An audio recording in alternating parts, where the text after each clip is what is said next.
সবাইকে আজকে ক্লাসে সুস্বাগতম, শুভেচ্ছা জানিয়ে শুরু করছি আমাদের আজকের আলোচনার বিষয় উচ্চ মাধ্যমিক শ্রেণীর রসায়ন দ্বিতীয় পত্র, অধ্যায় হচ্ছে দ্বিতীয় জৈব রসায়ন।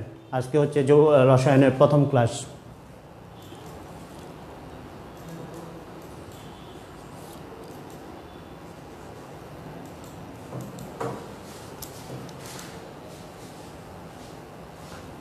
তো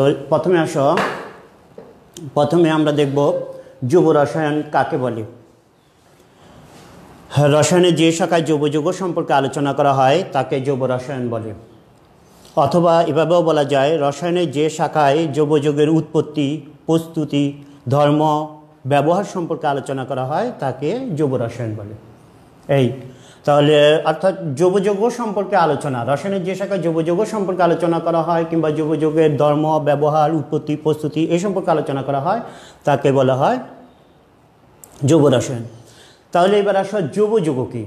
জৈব রসায়ন মানে হচ্ছে জৈব যৌগের রসায়ন। তো জৈব যৌগটা কি?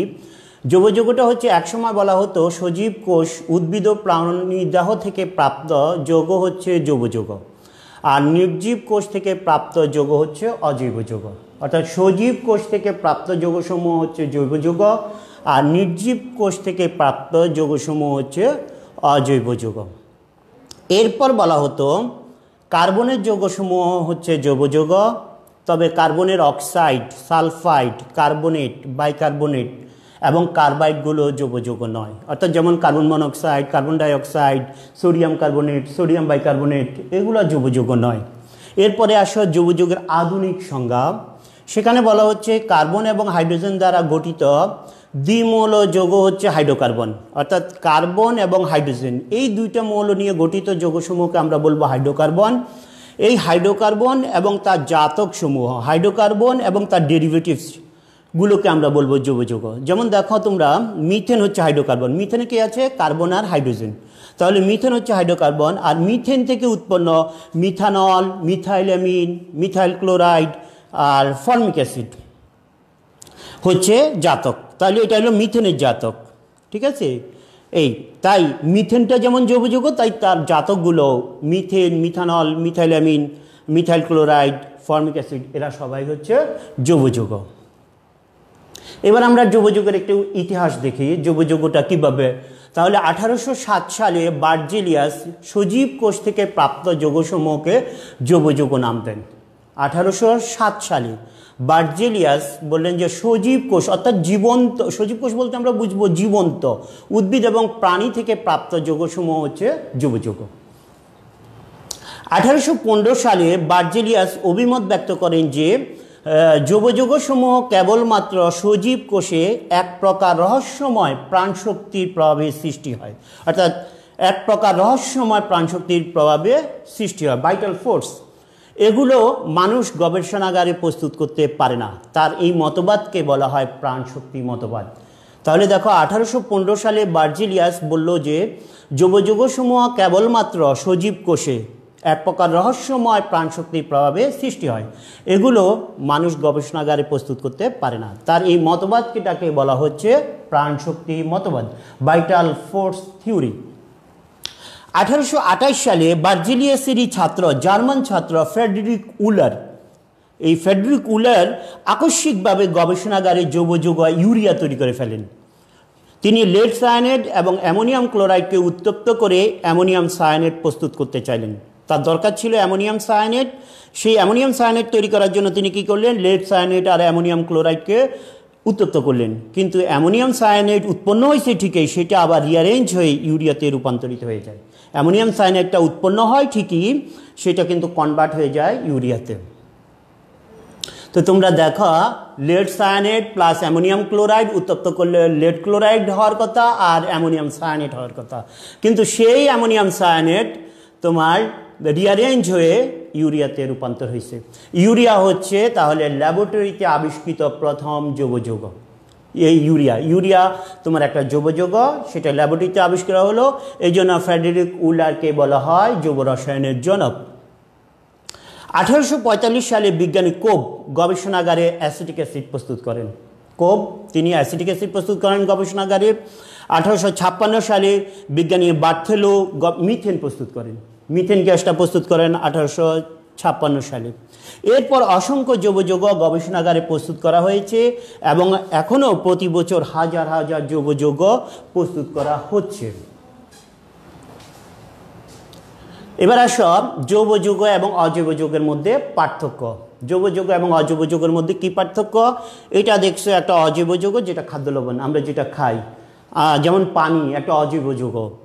তারপরে এটা হচ্ছে মিথেন গ্যাস, মিথেন। জৈব যৌগ এবং অজৈব যৌগের মধ্যে পার্থক্য।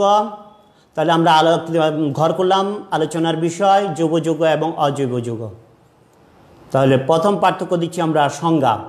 কার্বন এবং হাইড্রোজেন দ্বারা গঠিত দ্বিমূল যৌগ হচ্ছে হাইড্রোকার্বন। এই হাইড্রোকার্বন এবং এর জাতক সমূহকে বলা হচ্ছে জৈব যৌগ। তাহলে হাইড্রোকার্বন এবং হাইড্রোকার্বনের জাতকগুলো জৈব যৌগ। 2 বা ততোধিক মৌলের সমন্বয়ে অজৈব যৌগ গঠিত। 2টা বা 3টা যে কোনো মৌল অজৈব যৌগ হবে। এই তাহলে বন্ধন প্রকৃতি, জৈব যৌগের বন্ধন প্রকৃতিটা হচ্ছে সমযোজী বন্ধন, আর অজৈব যৌগের বন্ধন প্রকৃতিটা হচ্ছে আয়নিক বন্ধন। আর গলনাঙ্ক স্ফুটনাঙ্ক, জৈব যৌগগুলোর গলনাঙ্ক স্ফুটনাঙ্ক কম, তাই এগুলা উদ্দায়ী। জৈব যৌগগুলো উদ্দায়ী, গলনাঙ্ক স্ফুটনাঙ্ক কম বলে। আর অজৈব যৌগগুলো হচ্ছে গলনাঙ্ক স্ফুটনাঙ্ক বেশি, তাই এরা হচ্ছে অনুদ্দায়ী। অজৈব যৌগের গলনাঙ্ক স্ফুটনাঙ্ক বেশি, 600+, এগুলা বিলো 300। দাব্যতা, দাব্যতা হচ্ছে দেখো জৈব যৌগগুলো হচ্ছে অপোলার দ্রাবকে দ্রবণীয়, আর অজৈব যৌগগুলো হচ্ছে পোলার দ্রাবকে দ্রবণীয়। জৈব যৌগগুলো অপোলার দ্রাবকে দ্রবণীয়, যেমন মনে করো বেনজিন, বেনজিন দ্রবীভূত হবে আরেকটা অপোলার দ্রাবকে। আর অজৈব যৌগগুলো পোলার দ্রাবকে, যেমন সোডিয়াম ক্লোরাইড পানিতে দ্রবণীয়। এরকম ক্যাটেনেশন ও যৌগের সংখ্যা, ক্যাটেনেশন এবং যৌগের সংখ্যা। ক্যাটেনেশন এবং সমানুতা দেখায়, তাই জৈব যৌগের সংখ্যা অনেক বেশি। আর ক্যাটেনেশন ও সমানুতা দেখায় না, তাই জৈব যৌগের সংখ্যা অনেক কম। তোমাদের ক্লাস কেমন হচ্ছে তোমরা কমেন্টস করে জানাবে, আর তোমাদের প্রশ্ন থাকলে সেটাও কমেন্টসে লিখবে, আমরা উত্তর দিব। আমাদের সাথে যুক্ত আছে রসায়ন বিভাগ, চাঁদপুর সরকারি কলেজ, আমাদের ডিপার্টমেন্টের হেড দেলোয়ার স্যার, রাজা স্যার, আর রাজা স্যার, মুস্তাফিজ স্যার আছে, তো প্রশ্নের উত্তর দিবে। এই আমরা পরে তোমাদের কমেন্টসগুলো দেখে প্রশ্ন উত্তর দেওয়ার চেষ্টা করব। এখন আসো জৈব যৌগের সংখ্যাধিক্যের কারণ কি, জৈব যৌগের সংখ্যা এত বেশি কেন? তাহলে ওখানে আমি গত স্লাইডে দেখাইছি জৈব যৌগের সংখ্যাধিক্যের কারণ হচ্ছে আসলে ক্যাটেনেশন এবং সমানুতা। এই ক্যাটেনেশন, কার্বনের ক্যাটেনেশন ধর্ম, এই কার্বনের ক্যাটেনেশন ধর্মের কারণে জৈব যৌগের সংখ্যা বেশি। সমানুতা মূল কারণ, আসলে 99% কারণ হচ্ছে কার্বনের ক্যাটেনেশন। ক্যাটেনেশন জিনিসটা কি? যে ধর্মের কারণে কার্বনের অসংখ্য পরমাণু পরস্পরের সাথে একক বন্ধন, দ্বিবন্ধন, ত্রিবন্ধনের মাধ্যমে মুক্ত শিকল যৌগ, বদ্ধ শিকল যৌগ, বিভিন্ন ধরনের যৌগ সৃষ্টি করে, কার্বনের এই ধর্মটাকে বলা হয় ক্যাটেনেশন। একক বন্ধন, দ্বিবন্ধন, ত্রিবন্ধনের মাধ্যমে বিভিন্ন দৈর্ঘ্যের বিভিন্ন আকৃতির যৌগ সৃষ্টির ধর্মকে বলা হয় ক্যাটেনেশন। সমানুতা, তারপরে পলিমার যৌগ গঠন, তারপরে কার্বনের তড়িৎ ঋণাত্মকতা, কার্বনের সংকর আয়ন বৈশিষ্ট্য, কার্বনের চার যোজনী, চতুর্যোজ্যতা, এই বৈশিষ্ট্যগুলোর কারণেই আসলে জৈব যৌগের সংখ্যা এত বেশি। জৈব যৌগের শ্রেণী বিভাগ, আসব জৈব যৌগের শ্রেণী বিভাগ। জৈব যৌগগুলোকে আমরা দুভাগে ভাগ করতে পারি, একটা হচ্ছে মুক্ত শিকল যৌগ, আর একটা হচ্ছে বদ্ধ শিকল যৌগ। তাহলে জৈব যৌগ 2 প্রকার, একটা মুক্ত শিকল যৌগ আর একটা হচ্ছে বদ্ধ শিকল যৌগ। একটা হচ্ছে এলিফেটিক আর একটা সাইক্লিক। এলিফেটিক যৌগগুলো আবার 2 ধরনের, একটা হচ্ছে সম্পৃক্ত যৌগ, সম্পৃক্ত বা অ্যালকেন, আর একটা হচ্ছে অসম্পৃক্ত যৌগ। তাহলে সম্পৃক্ত যৌগ আর একটা অসম্পৃক্ত যৌগ। এই বদ্ধ শিকল আমি পরে দেখাবো। অসম্পৃক্ত যৌগগুলো হচ্ছে 2 ধরনের, একটা হচ্ছে অ্যালকিন আর একটা হচ্ছে অ্যালকাইন। একটা দ্বিবন্ধন বিশিষ্ট আর একটা হলো ত্রিবন্ধন বিশিষ্ট। কার্বন কার্বন ডাবল বন্ড থাকলে আমরা বলবো alkyne, carbon carbon triple bond থাকলে আমরা বলবো অ্যালকাইন, কার্বন কার্বন একক বন্ড থাকলে আমরা বলবো অ্যালকেন। তাহলে সম্পৃক্ত মানে হচ্ছে কার্বন কার্বন একক বন্ধন বিশিষ্ট যৌগ, অসম্পৃক্ত হচ্ছে কার্বন কার্বন দ্বিবন্ধন বা কার্বন কার্বন ত্রিবন্ধন বিশিষ্ট যৌগগুলোকে আমরা বলবো অসম্পৃক্ত যৌগ। এবার আমরা পরের স্লাইডে যাই। বদ্ধশিকল যৌগ। বদ্ধশিকল যৌগগুলো দু ধরনের, একটা হচ্ছে কার্বোসাইক্লিক আর একটা হচ্ছে হেটারোসাইক্লিক। কার্বোসাইক্লিক এবং হেটারোসাইক্লিক। তাহলে কার্বোসাইক্লিকগুলো দু ধরনের, অ্যালিসাইক্লিক এবং অ্যারোমেটিক। অ্যালিসাইক্লিক এবং অ্যারোমেটিক। আর হেটারোসাইক্লিক হচ্ছে দু প্রকার, hetero alicyclic, hetero aromatic. Carbocyclic মানে হচ্ছে চক্রটা শুধুমাত্র কার্বন দিয়ে হবে, অন্য কোনো মৌল থাকলে হবে না। আর হেটারোসাইক্লিক হচ্ছে চক্রে কার্বন থাকবে, অন্য হেটারো অ্যাটম যেমন অক্সিজেন, নাইট্রোজেন, সালফার এই ধরনের হেটারো অ্যাটম যদি চক্রের মধ্যে থাকে তাহলে আমরা তাদেরকে বলবো হেটারোসাইক্লিক। হ্যাঁ, অ্যালিসাইক্লিক দেখো, alicyclic, alley plus cyclic. Alley শব্দটা এসেছে অ্যালিফেটিক থেকে, আর যৌগগুলো সাইক্লিক, এই জন্য এদের নাম হয়েছে অ্যালিসাইক্লিক। অর্থাৎ যৌগগুলো চক্রীয় কিন্তু তার ধর্মাবলী এলিফেটিকের মতো, মুক্তশিকল যৌগের মতো, তাই এদের নাম হয়েছে অ্যালিসাইক্লিক। আর অ্যারোমেটিক হচ্ছে বিশেষ টাইপ যৌগ, যেমন বেনজিন এবং বেনজিনের জাতকগুলোকে আমরা বলি সাধারণত অ্যারোমেটিক। বেনজিন এবং বেনজিনের জাতকগুলো হচ্ছে অ্যারোমেটিক। আর হেটারোসাইক্লিক দু ধরনের, হেটারো অ্যালিসাইক্লিক, হেটারো অ্যারোমেটিক। দেখো হেটারো নামটা এসেছে এখান থেকে, আর অ্যালিসাইক্লিক, তাহলে হেটারো পরমাণু থাকবে, তারপর সাইক্লিক হবে, আবার মুক্তশিকলের ধর্মাবলী থাকবে। তাহলে হেটারো পরমাণু বিশিষ্ট, সক্রিয়, আবার মুক্তশিকলের মতো বৈশিষ্ট্য, এই ধরনের যৌগগুলোকে আমরা বলবো হেটারো অ্যালিসাইক্লিক। আর অ্যারোমেটিক কিন্তু আবার হেটারো পরমাণু বিদ্যমান, তাহলে তাদেরকে আমরা বলবো হেটারো অ্যারোমেটিক। তাহলে এবার প্রশ্নের উত্তর দাও তোমরা, এটা কি ধরনের যৌগ? এটার নাম বেনজিন। তাহলে এটা কি ধরনের যৌগ? এটা হচ্ছে অ্যারোমেটিক যৌগ। এটা একটা অ্যারোমেটিক যৌগ। এবার দেখো এই যৌগটা, এটা সাইক্লোপেন্টেন, এর নাম হচ্ছে সাইক্লোপেন্টেন। তাহলে এটা কি ধরনের যৌগ? এটা হচ্ছে অ্যালিসাইক্লিক যৌগ। এটা একটা অ্যালিসাইক্লিক যৌগ। এবার আসো এটা, এই যৌগটার নাম হচ্ছে পাইরোল। এই যৌগটা পাইরোল। তাহলে এটা বলো এটা কি ধরনের যৌগ? এটার উত্তর হচ্ছে এটা একটা হেটারো অ্যারোমেটিক। এটা একটা হেটারো অ্যারোমেটিক যৌগ। এবার আসো এটা, এই যৌগটার নাম হচ্ছে টেট্রাহাইড্রোফিউরান বা টিএইচএফ, সংক্ষেপে লিখছি টিএইচএফ, টেট্রাহাইড্রোফিউরান। ফিউরানের হাইড্রোজেন ডাবল বন্ড উঠাই দিয়েছি, তাহলে এটার নাম হচ্ছে টেট্রাহাইড্রোফিউরান, টিএইচএফ। এটা কি ধরনের যৌগ? উত্তরটা হচ্ছে এটা হচ্ছে হেটারো অ্যালিসাইক্লিক। এটা একটা হেটারো অ্যালিসাইক্লিক। তারপর আসো এই যৌগটা, এটা কি ধরনের? তোমাদের যদি সেই এটা মনে থাকে যৌগের শ্রেণী বিভাগ, সেখান থেকে বলতে হবে এটা কার্বন কার্বন ট্রিপল বন্ড, এটার নাম হচ্ছে ইথাইন। এটা হচ্ছে একটা অ্যালকাইন যৌগ, অসম্পৃক্ত যৌগ। তারপর আমরা দেখছি এটা মিথেন।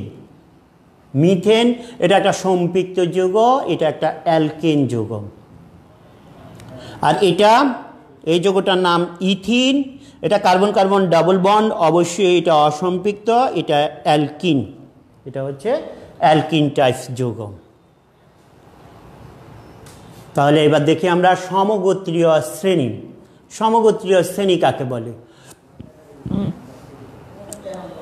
একই কার্যকরী মূলক বিশিষ্ট যৌগসমূহকে তাদের আণবিক ভরের বৃদ্ধি অনুসারে সাজালে যদি পাশাপাশি দুটো যৌগের মধ্যে CH2 মূলকের পার্থক্য থাকে তাহলে সেই যৌগ শ্রেণীকে সমগোত্রীয় শ্রেণী বলে এবং এদের প্রত্যেককে পরস্পরের সমগোত্রক বলে।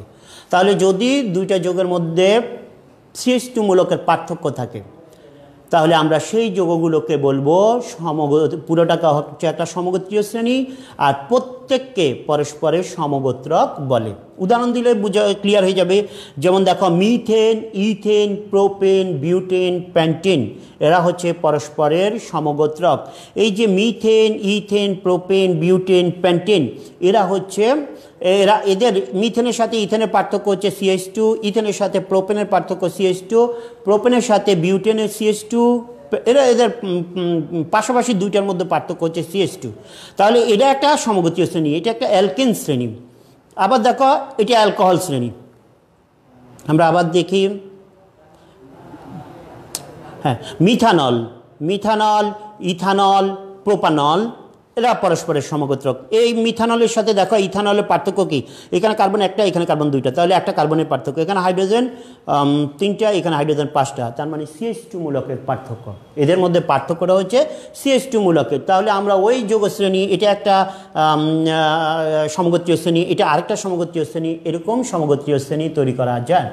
এখন দেখো সমগোত্রীয় শ্রেণীর বৈশিষ্ট্য কি, পাশাপাশি দুটো যৌগের আণবিক সংকেতে মিথিলিন মূলকের পার্থক্য থাকবে। পাশাপাশি দুইটা যৌগের মধ্যে পার্থক্যটা হবে CH2 মূলকের। এদেরকে একটা সাধারণ সংকেতের মাধ্যমে প্রকাশ করা যায়, এদেরকে একটা সাধারণ সংকেতের মাধ্যমে প্রকাশ করা যায়। এদের একটা নির্দিষ্ট কার্যকরী মূলক থাকে।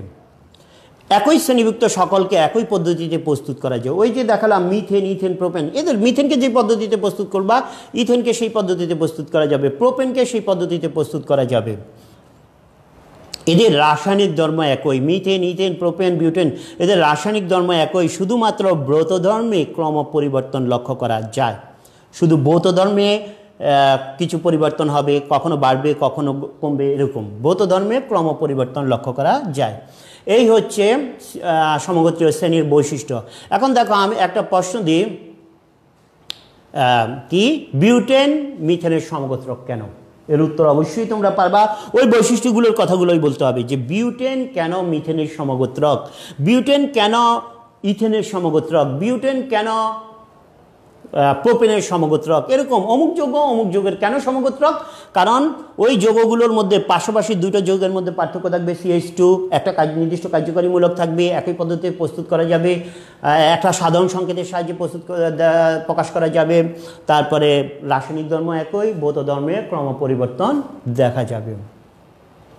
এবার আসো একটা ইম্পর্টেন্ট জিনিস, কার্যকরী মূলক। তাহলে কার্যকরী মূলকটা কি? যে সকল পরমাণু বা মূলক কোনো যৌগ অণুতে উপস্থিত থেকে উক্ত যৌগের ধর্ম এবং বিক্রিয়া নির্ধারণ করে তাদেরকে কার্যকরী মূলক বা ক্রিয়াদর্শী মূলক বলে। যে সকল পরমাণু বা মূলক কোনো যৌগ অণুতে উপস্থিত থেকে উক্ত যৌগের ধর্ম ও বিক্রিয়া নির্ধারণ করে তাদেরকে কার্যকরী মূলক বা ক্রিয়াদর্শী মূলক বলে। যেমন অ্যালকোহলের কার্যকরী মূলক হচ্ছে OH মূলক, হাইড্রোক্সিল মূলক। তারপরে অ্যালডিহাইডের কার্যকরী মূলক হচ্ছে অ্যালডিহাইড মূলক, CHO মূলক। এই কার্বক্সিলিক অ্যাসিড এর কার্যকরী মূলক হচ্ছে বন্ড COOH, কার্বক্সিল মূলক। এই তাহলে কার্যকরী মূলক কাকে বলে, বা কার্যকরী মূলক বলতে কি বুঝো তোমরা পারবে। এই দেখো আমরা একটু দেখাচ্ছি, যৌগ শ্রেণী, তার কার্যকরী মূলকের সংকেত, কার্যকরী মূলকের গাঠনিক সংকেত, কার্যকরী মূলকের নাম। কার্যকরী মূলকটার নাম কি? তাহলে দেখো প্রাইমারি অ্যালকোহল, প্রথম দেখাচ্ছি প্রাইমারি অ্যালকোহল মূলকটাকে আমরা লিখি এভাবে, এটা তার একটা সাধারণ সংকেত বন্ড CH2OH। এই মূলকটা থাকলে আমরা তাদেরকে বলবো প্রাইমারি অ্যালকোহল। এখানে দেখালাম যে কার্বনের সাথে, খেয়াল করা, OH মূলক যে কার্বনের সাথে আছে সেই কার্বনে যদি মিনিমাম দুটো হাইড্রোজেন থাকে, এই একটা হাইড্রোজেন, এই একটা হাইড্রোজেন, যদি মিনিমাম দুটো হাইড্রোজেন থাকে তাহলে আমরা তাদেরকে বলবো প্রাইমারি অ্যালকোহল। ঠিক আছে, OH মূলকটা যেই কার্বনে আছে সেই কার্বনে যদি ন্যূনতম পক্ষে দুটো হাইড্রোজেন থাকে তাহলে আমরা তাকে বলবো প্রাইমারি অ্যালকোহল মূলক। এবার আসো সেকেন্ডারি অ্যালকোহল। এটা হচ্ছে সংকেতটা, এটা হচ্ছে গাঠনিক সংকেত, কার্যকরী মূলকের গাঠনিক সংকেত। এখানে একটু খেয়াল করো, OH মূলক যেই কার্বনে আছে সেই কার্বনে কয়টা হাইড্রোজেন? একটা। শুধু একটা হাইড্রোজেন যদি থাকে তাহলে আমরা তাদেরকে বলবো সেকেন্ডারি অ্যালকোহল। দুটো হাইড্রোজেন যদি থাকে, মিনিমাম দুটো, এখানে যদি হাইড্রোজেন দাও তাও সে প্রাইমারি অ্যালকোহল। ঠিক আছে, এখানে অন্য কোনো গ্রুপ দাও তাও প্রাইমারি অ্যালকোহল। আর যদি এখানে হাইড্রোজেন ছাড়া অন্য দুটো গ্রুপ দাও তাহলে সেটাকে আমরা বলবো সেকেন্ডারি অ্যালকোহল। সেকেন্ডারি অ্যালকোহল হচ্ছে OH যে কার্বনে থাকবে সেই কার্বনে যদি একটা হাইড্রোজেন থাকে তাহলে আমরা তাকে বলবো সেকেন্ডারি অ্যালকোহল। তাহলে এবার দেখো টারশিয়ারি অ্যালকোহল। টারশিয়ারি অ্যালকোহল হচ্ছে OH মূলক যেই কার্বনে আছে সেই কার্বনে কোনো হাইড্রোজেন থাকতে পারবে না। তিনটা বাহুতে, তিনটা হাতে, তিনটা বন্ডে অন্য গ্রুপ থাকবে হাইড্রোজেন ছাড়া, তাহলে আমরা তাকে বলবো টারশিয়ারি অ্যালকোহল। মূলকটার নাম হচ্ছে টারশিয়ারি অ্যালকোহলিক মূলক। তাহলে এবার একটা দেখাই তোমাদেরকে, তোমরা একটু বলো, আমি বলো এটা কোন ধরনের অ্যালকোহল। একটা প্রশ্ন দিচ্ছি। এই তাহলে CH3 CH CH3 OH এটা কোন ধরনের অ্যালকোহল? এটা কোন ধরনের অ্যালকোহল? তাহলে আমি যদি এরকম দেখাই CH3 CH2, আমরা আগামী ক্লাসে নামকরণ নিয়ে আলোচনা করব। এটা হচ্ছে প্রোপানল 1, এটা প্রোপানল 2, আর CH3 CH3 OH CH3, তাহলে এটা কোন ধরনের অ্যালকোহল? তোমরা যদি আগের স্লাইডটা একটু খেয়াল করো তাহলে অবশ্যই বুঝতে পারবা এটা কি কোন ধরনের অ্যালকোহল, এটা কোন ধরনের অ্যালকোহল, এটা কোন ধরনের অ্যালকোহল। খেয়াল করো OH যে কার্বনে আছে সেই কার্বনে হাইড্রোজেন 2টা, সুতরাং অবশ্যই এটা প্রাইমারি অ্যালকোহল। তাহলে OH মূলক যে কার্বনে আছে সেই কার্বনে হাইড্রোজেন কয়টা? একটা, সুতরাং এটা একটা সেকেন্ডারি অ্যালকোহল। OH মূলকটা যেই কার্বনে আছে সেই কার্বনে কি কোনো হাইড্রোজেন নাই, সেই কার্বনে দেখো methyl group methyl group methyl group, তাহলে সেই কার্বন OH মূলকটা যেই কার্বনে আছে সেই কার্বনে কোনো হাইড্রোজেন নাই, অবশ্যই এই যৌগটা একটা টারশিয়ারি অ্যালকোহল। ক্লিয়ার হলো কিনা? যে OH মূলক যে কার্বনে থাকবে সেই কার্বনে যদি একটা হাইড্রোজেন থাকে সেকেন্ডারি, OH মূলক যে কার্বনে থাকবে সেই কার্বনে যদি 2টা হাইড্রোজেন থাকে তাহলে অবশ্যই প্রাইমারি। OH মূলক যে কার্বনে, তাহলে OH মূলকটা যে কার্বনে থাকবে সেই কার্বনে যদি কোনো হাইড্রোজেন না থাকে তাহলে সেটাকে আমরা বলবো টারশিয়ারি অ্যালকোহল। টারশিয়ারি অ্যালকোহলিক মূলক, সেকেন্ডারি অ্যালকোহলিক মূলক, প্রাইমারি অ্যালকোহলিক মূলক।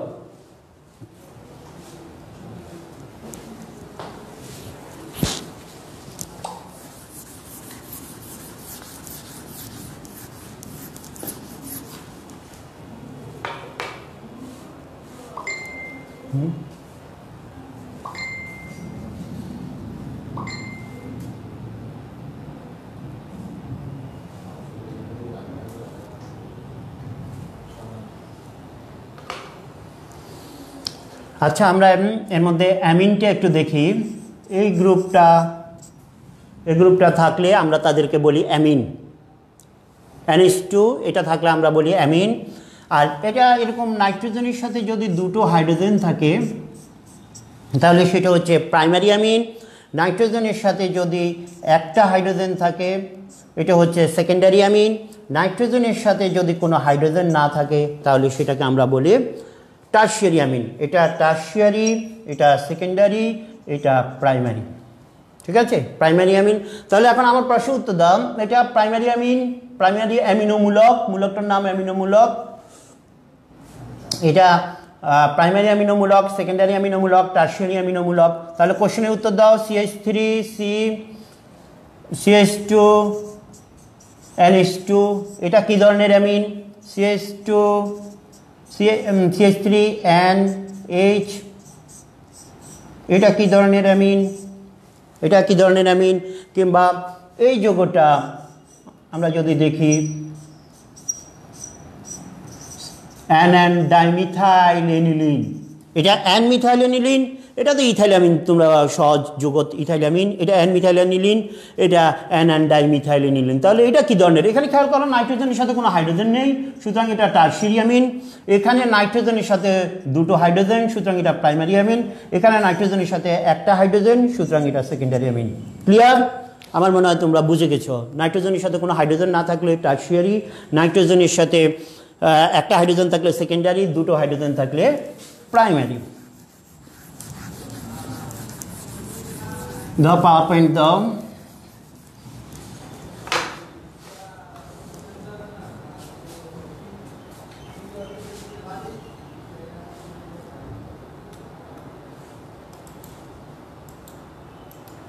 কি হয়েছে?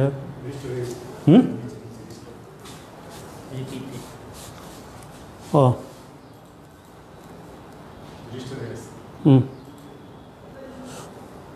ওইটা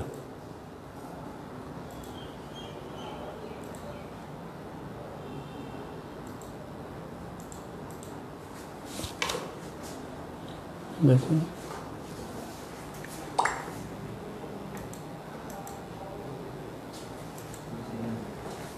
এগুলো অফ করে দিবে। ওখান থেকে দাও।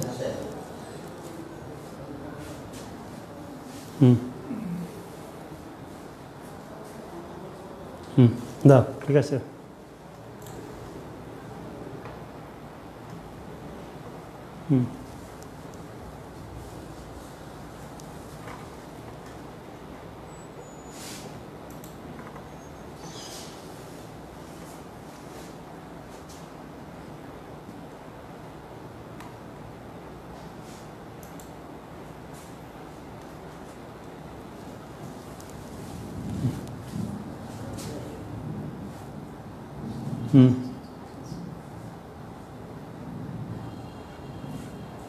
দেখি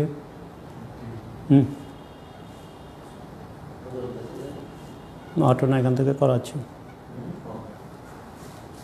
এগুলো তো পড়াই ফেলছি। দেখো সমগত শ্রেণী পড়াই দিয়েছি।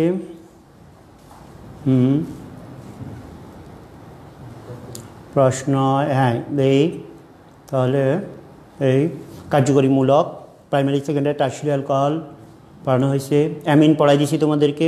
দেখো প্রাইমারি অ্যামিন NH2 থাকলে, নাইট্রোজেনের সাথে দুটো হাইড্রোজেন থাকলে প্রাইমারি অ্যামিন, মূলকটার নাম হচ্ছে প্রাইমারি অ্যামিনোমূলক। এটা উচ্চারণটা প্রাইমারি হবে, ঠিক আছে। এটা 1 ডিগ্রি উচ্চারণ করবো না তোমরা কেউ, লিখবো এভাবে 1 ডিগ্রি, কিন্তু উচ্চারণটা হবে প্রাইমারি। প্রাইমারি অ্যামিনোমূলক। সেকেন্ডারি অ্যামিন, জাস্ট নাইট্রোজেনের সাথে একটা হাইড্রোজেন থাকলে আমরা তাকে বলবো সেকেন্ডারি অ্যামিন, আর মূলকটার নাম হচ্ছে সেকেন্ডারি অ্যামিনোমূলক। টারশিয়ারি অ্যামিন, নাইট্রোজেনের সাথে কোনো হাইড্রোজেন থাকতে পারবে না, হাইড্রোজেন থাকলেও সেটা টারশিয়ারি অ্যামিন হবে না, তাহলে মূলকটার নাম হচ্ছে টারশিয়ারি অ্যামিনোমূলক। এই তাহলে এবার দেখো এই অ্যালডিহাইড, CHO মূলকটা থাকলে আমরা তাদেরকে বলি অ্যালডিহাইড। তাহলে কার্যকরী মূলকের গাঠনিক সংকেত হচ্ছে এরকম, কার্বন ডাবল বন্ড অক্সিজেন আর একটা হাইড্রোজেন থাকবে। একটু খেয়াল রাখো, কার্বন ডাবল বন্ড অক্সিজেন আর কার্বনের সাথে একটা হাইড্রোজেন যুক্ত থাকলে আমরা তাদেরকে বলি অ্যালডিহাইড, মূলকটার নাম অ্যালডিহাইড মূলক। আর যদি এই হাইড্রোজেনটা না থাকে, দেখো এখানে কিটোন CO মূলক, আর যদি কার্বনের সাথে দুটো হাত খালি আর ডাবল বন্ড অক্সিজেন, তাহলে আমরা মূলকটাকে বলি কিটোনিক মূলক। কার্বক্সিলিক অ্যাসিড হচ্ছে বন্ড COOH, আর এই হচ্ছে কার্বক্সিলিক অ্যাসিডের গাঠনিক মূলকটার গাঠনিক সংকেত বন্ড এই just carbon double bond oxygen. আর যদি ওয়েস থাকে, এখানে দেখো তোমরা এইটা তিনটা দেখো, এই যোগ তিনটার দিকে খেয়াল করো, double bond oxygen, carbon double bond oxygen, carbon double bond oxygen, তাহলে একটা হাতে হাইড্রোজেন আছে, তাহলে আমরা তাকে বলবো অ্যালডিহাইড। দুটো হাতি খালি, তাহলে তাকে বলবো আমরা কিটোন। যদি একটা হাতে ওয়েস থাকে, তাহলে আমরা তাকে বলবো কার্বক্সিলিক অ্যাসিড। ক্লিয়ার হলো কিনা যে এখানে কার্বন ডাবল বন্ড অক্সিজেন ঠিক থাকবে, জাস্ট হাইড্রোজেন থাকলে অ্যালডিহাইড, কেউ না থাকলে দুটো হাত খালি থাকলে কিটোন, আর যদি একদিকে একটা OH মূলক থাকে তাহলে আমরা তাকে বলবো কার্বক্সিলিক অ্যাসিড, মূলকটার নাম কার্বক্সিল মূলক। এবার আসো অ্যাসিড অ্যামাইড, একই রকম carbon double bond oxygen, just এক হাতে। এখানে হাইড্রোজেন থাকলে খেয়াল রাখো, মনে রাখো, হাইড্রোজেন থাকলে অ্যালডিহাইড, হাইড্রোজেন না থাকলে কিটোন, এখানে একটা OH মূলক থাকলে কার্বক্সিলিক অ্যাসিড, আর যখন একটা NH2 মূলক থাকবে তখন তাকে আমরা বলবো অ্যামাইডো মূলক। এই তারপর দেখো এটা হচ্ছে অ্যাসিড অ্যানহাইড্রাইড, দুটা CO, মাঝখানে একটা ইথার অক্সিজেন লিঙ্কেজ আছে, দুপাশে দুটো কিটোমূলক, মাঝখানে একটা অক্সিজেন যদি লিঙ্ক থাকে তাহলে আমরা তাকে বলবো অ্যাসিড অ্যানহাইড্রাইড, মূলকটার নাম হচ্ছে অ্যানহাইড্রাইড মূলক, সেই মূলকটাকে বলা হয় অ্যানহাইড্রাইড মূলক। তাহলে খেয়াল করা, CO একটা আর এখানে CO হচ্ছে দুইটা কিটোন যদি থাকে, মাঝখানে একটা অক্সিজেন যদি থাকে, তাহলে আমরা তাকে বলবো অ্যানহাইড্রাইড মূলক।